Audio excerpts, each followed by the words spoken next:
जय शिव ओंकारा भज हर शिव ओंकारा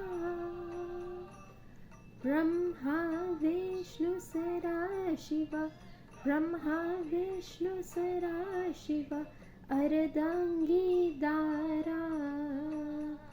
ओम जय शिव ओंकारा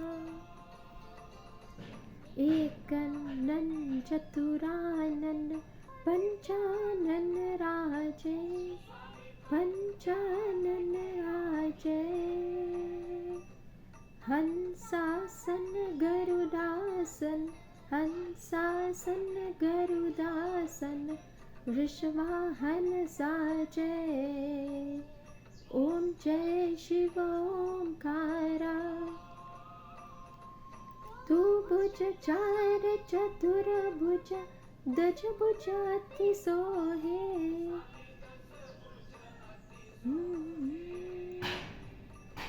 तीनों रूप निरखते तीनों रूप निकटते त्रिभुवन मन मोहे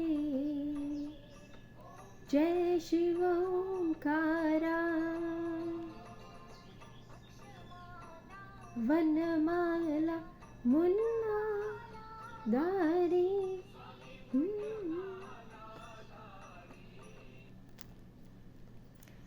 Right, good morning all. Let's chat as a follow-up message from yesterday's conversation about fake as Christians, fake religion.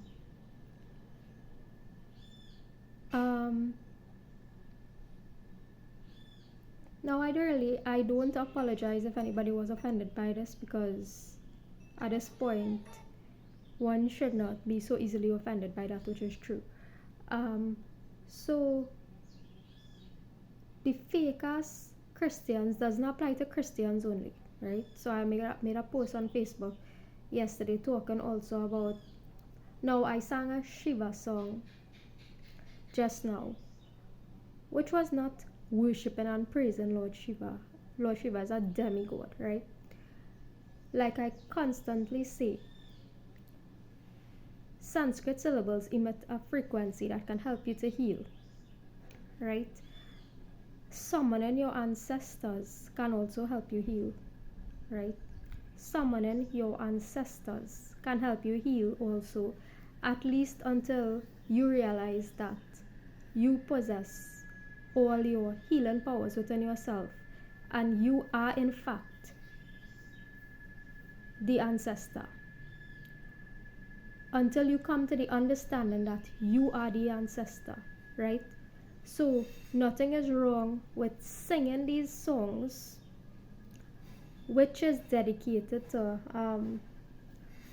or written for our ancestors, which are the demigods, right?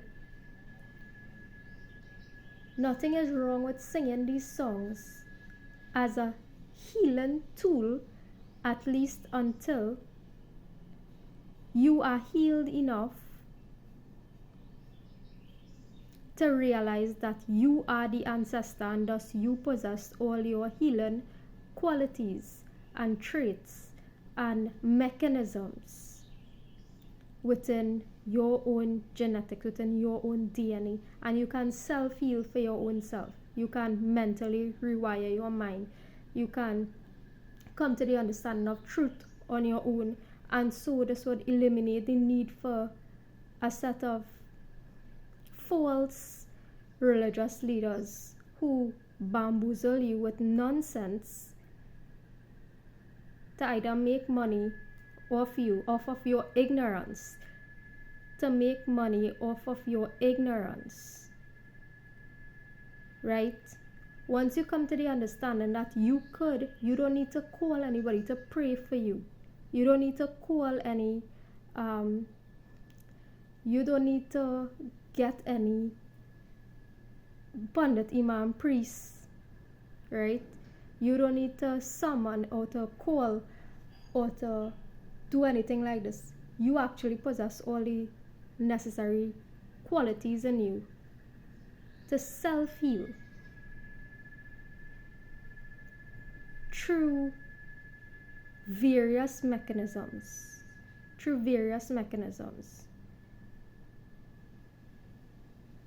Right? And this is what it is about. It's not like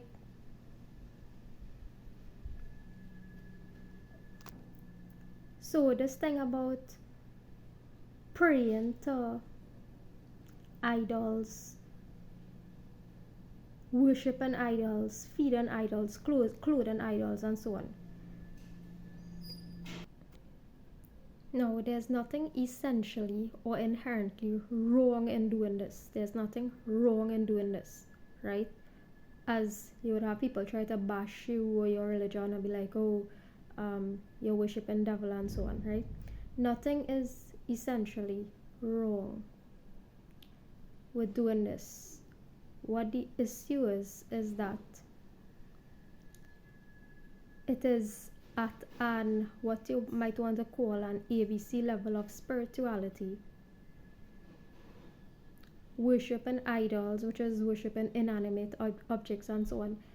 It is, nothing is wrong with it, but it's not necessary. It's irrelevant.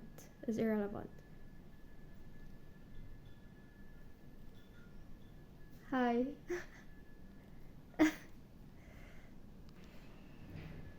No, you're not hurting anybody if you put on a sari for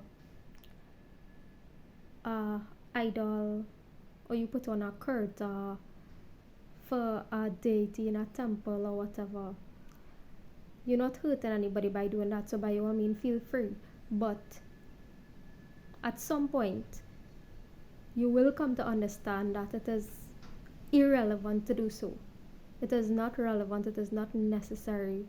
It is something that you will outgrow, right? Or yesterday I was saying that I was using what I was socialized into to draw reference to the point of Jesus not being the only son, right? Jesus could never be the only son of God. If Jesus had existed for real, it was a whole host of siblings Jesus would have had, right? Jesus could never be the only son of God, right? All of these deities are also sons, daughters of what you would want to call God, if something like God does indeed exist, right? So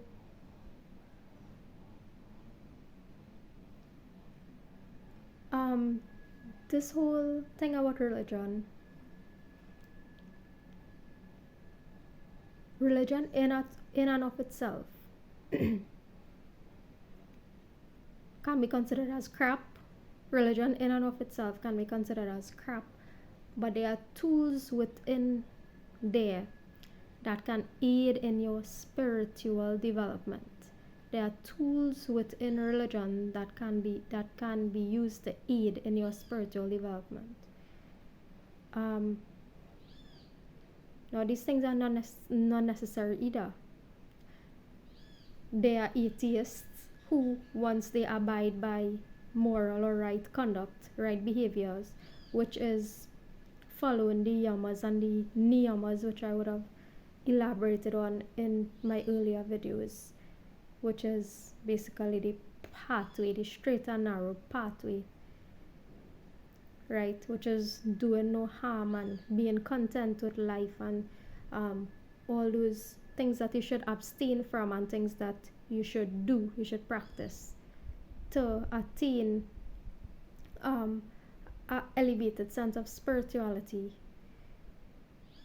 There are atheists who can abide. Now these are universal truths, right? There are atheists who can abide by these things, and therefore you don't need religion, right? So like I always say, religion doesn't need to be discarded, as some people say. is how you use it, and is what you choose to take from it, right? Now, Krishna is a son, just like Jesus is a son. And this is what the point I was trying to make yesterday in my video. Whoever probably feel offended on them, right? There are so many like cultures in the world. There are so many cultures in the world. How could one culture take one God and make him the son of God, and you just believe that to be the ultimate truth, right? So there are multiple demigods or ancestors. These beings are our ancestors, and you can become the ancestor. You can become sibling, you can become parent, you can become your own ancestor and lead your own self out of your own misery through practicing the teachings that they would have incarnated to teach.